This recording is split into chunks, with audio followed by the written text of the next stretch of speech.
Hi dears. അപ്പോൾ ഇന്നത്തെ വിശേഷം എന്ന് പറഞ്ഞാൽ ഞങ്ങളെല്ലാവരും കൂടെ വയലടയിലൊരു റിസോർട്ടിലേക്ക് ട്രിപ്പ് പോവാണ്. അപ്പോൾ പോകുന്ന വഴിക്ക് തന്നെ ഭക്ഷണം കഴിച്ചിട്ട് പോയാലോ എന്നുള്ളൊരു അഭിപ്രായം ഉണ്ടായിരുന്നു. കാരണം ഉച്ചയ്ക്ക് 1:30 ആയി. അപ്പോൾ എല്ലാവർക്കും നല്ലതുപോലെ വിശക്കുന്നുണ്ടായിരുന്നു. അങ്ങനെ ഞങ്ങൾ വനിതാ ഹോട്ടലിലാണ് കയറിയത്. അപ്പോൾ ഇവിടെ നല്ല വാഴ ഇലയിലൊക്കെയാണ് ഊണ് വിളമ്പുന്നത്. അപ്പം നല്ല ചൂട് ചോറും മീൻകറി, സാമ്പാറും, ഉപ്പേരി, പപ്പടം ഒക്കെ ഉണ്ടായിരുന്നു. പക്ഷേ ഞങ്ങൾ അതിൻ്റെ കൂടെ സ്പെഷ്യലായിട്ട് നത്തോലി ഫ്രൈയും കല്ലുമ്മക്കായ് ഫ്രൈയും ഒക്കെ വാങ്ങിച്ചിട്ടുണ്ടായിരുന്നു. അപ്പം എല്ലാവരും നല്ലതുപോലെ ആസ്വദിച്ചാണ് ഫുഡ് കഴിച്ചത്. കാരണം നല്ല ഫുഡായിരുന്നു. ഹായ് ഷമിച്ചി. ഹായ്, ഇതാണ് നമ്മുടെ രാജശങ്കർ.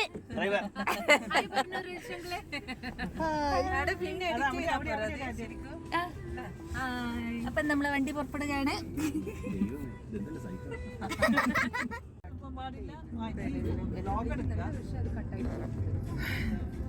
പോകുന്ന വഴിക്ക് കുറച്ച് ഫ്രൂട്ട്സൊക്കെ വാങ്ങിച്ചിട്ടായിരുന്നു ഞങ്ങൾ പോയത്.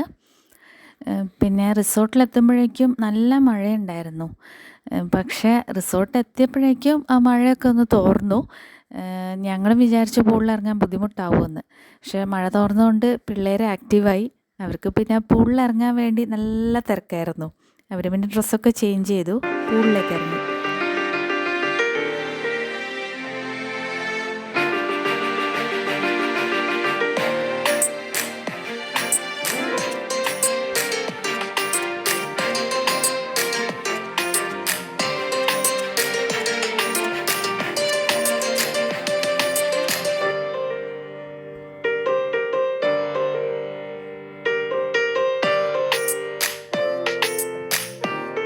സത്യം പറഞ്ഞാൽ ഒരു വിജയാഘോഷത്തിൻ്റെ ഭാഗമായിട്ടാണ് ഈ ഒരു ട്രിപ്പ് പ്ലാൻ ചെയ്തത്.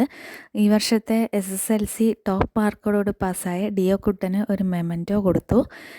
മെമൻറ്റോ കൊടുത്തതിന് ശേഷം ഫുഡൊക്കെ വിളമ്പി എല്ലാവരും ഫുഡൊക്കെ കഴിച്ച് കിടന്നുറങ്ങി. പിറ്റേന്ന് രാവിലെയാണ് ഞങ്ങളെ പരിസരമൊക്കെ ഒന്ന് ചുറ്റിക്കാണാനായിട്ട് ഇറങ്ങി തിരിച്ചത്. സത്യം പറഞ്ഞാൽ ആ വഴിയിലൂടെ നടക്കുക എന്ന് പറഞ്ഞാൽ ഭയങ്കര ഒരു റിസ്കി ടാസ്ക്കായിട്ടാണ് ഞങ്ങൾക്ക് തോന്നിയത്. കാരണം മഴയൊക്കെ പെയ്തുകൊണ്ട് നല്ല സ്ലിപ്പറി ആയിരുന്നു. ഇവിടെ താഴെ ഭാഗത്തായിട്ട് കുട്ടികൾക്ക് കളിക്കാനൊരു പ്ലേ ഏരിയ ഉണ്ടായിരുന്നു. പക്ഷേ അവർക്കതൊന്നും എക്സ്പ്ലോർ ചെയ്യാൻ പറ്റിയിരുന്നില്ല. നല്ല മഴയായത് കാരണം അവർക്കൊന്നും അവർ പലരും ഇത് കണ്ടിട്ടുണ്ടോയെന്ന് തന്നെ സംശയമായിരുന്നു. ഇവിടുത്തെ ഹൈലൈറ്റ് എന്ന് പറയുന്നത് വെള്ളച്ചാട്ടമാണ് കേട്ടോ. ഭയങ്കര ഭംഗിയാണത് കാണാനായിട്ട്. കുറേ നേരം ഞങ്ങളവിടെ അതിൻ്റെ അടുത്ത് നിന്നിട്ട് ഫോട്ടോസും വീഡിയോസൊക്കെ ഷൂട്ട് ചെയ്തിട്ടുണ്ടായിരുന്നു.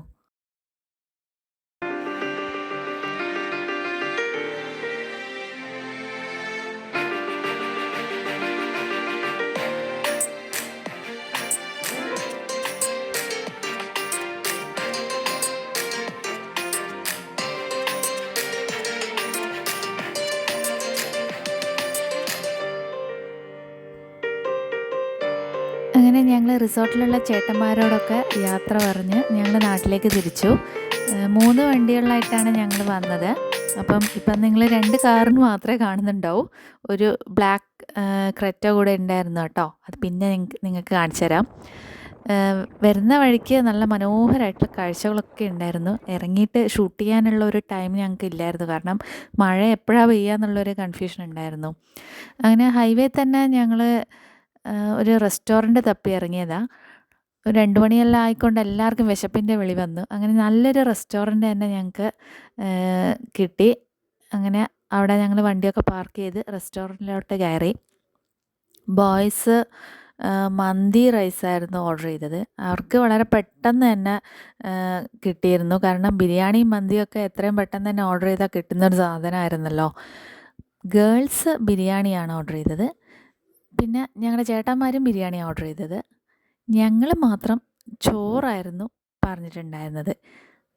പൊതുവേ എല്ലാ ഹോട്ടൽസിലും ഓർഡർ ചെയ്തിട്ട് കിട്ടാൻ താമസമുള്ള ഒരേ ഒരു ഐറ്റം ഈ ചോറാണ് കേട്ടോ.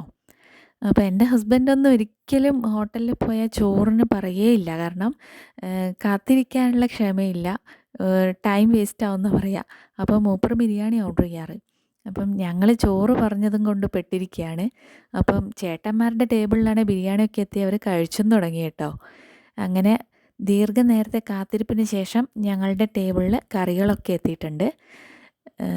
നല്ല ചൂട് സാമ്പാറും മീൻകറിയും തോരനും അച്ചാറും മോരൊക്കെ ഉണ്ടായിരുന്നു.